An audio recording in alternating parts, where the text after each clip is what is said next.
त्याचा कॉन्फ्लुएन्स या ठिकाणी होतो आहे। त्यामुळे एलिव्हेटेड मेट्रो आणि अंडरग्राउंड मेट्रोचा कॉन्फ्लुएन्सचा हा एरिया आहे। अतिशय कठीण अशा प्रकारचं हे इंजिनिअरिंग होतं जे या ठिकाणी आज MMRDAच्या माध्यमातून जे कुमार कंपनीने केलेलं आहे। त्यामुळे तेच बघण्याकरता आणि त्याचा अनुभव घेण्याकरता आम्ही या ठिकाणी आलो होतो। आपल्याला कल्पना आहे की मुंबईमध्ये मेट्रोचं काम अत्यंत वेगाने चाललेलं आहे आणि पुढच्या वर्षीपर्यंत 150 किलोमीटर मेट्रो ही डिलिव्हर झाली पाहिजे या गतीनं आमचं काम चाललेलं आहे।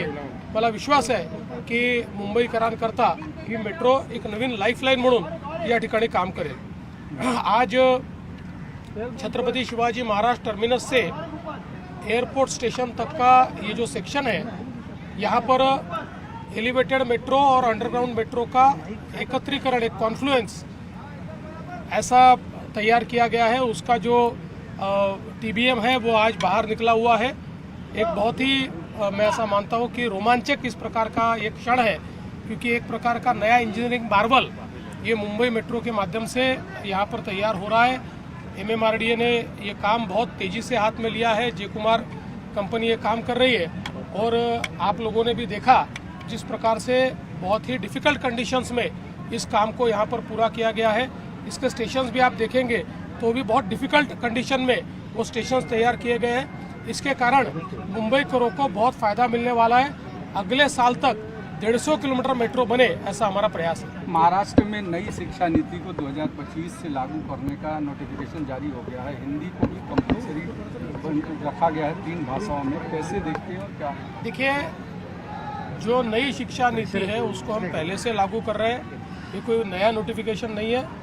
शिक्षा नीति में हमारा ये प्रयास है कि सबको मराठी भी आनी चाहिए और साथ साथ अपने देश की भाषा जो है वो भाषाएं भी आनी चाहिए। तो मुझे लगता है कि इस माध्यम से जो केंद्र सरकार ने विचार किया कि हमारे देश में एक संपर्क भाषा होनी चाहिए, उस दृष्टि से ये प्रयास किया गया है। बाकी महाराष्ट्र में मराठी को कंपलसरी करना ये हमने पहले ही निर्णय लिया है। महाराष्ट्र में हर एक को मराठी सीखना ही होगा, लेकिन साथ साथ वो अंग्रेजी भी सीख पाएंगे, हिंदी भी सीख पाएंगे और कोई उनको लैंग्वेज सीखनी है तो वो भी सीख पाएंगे।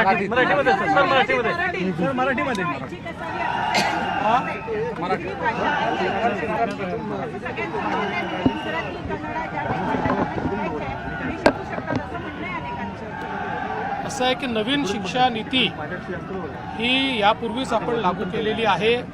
त्यामुळे याच्यामध्ये कुठलेही नवीन निर्णय आपण घेत नाही आहोत।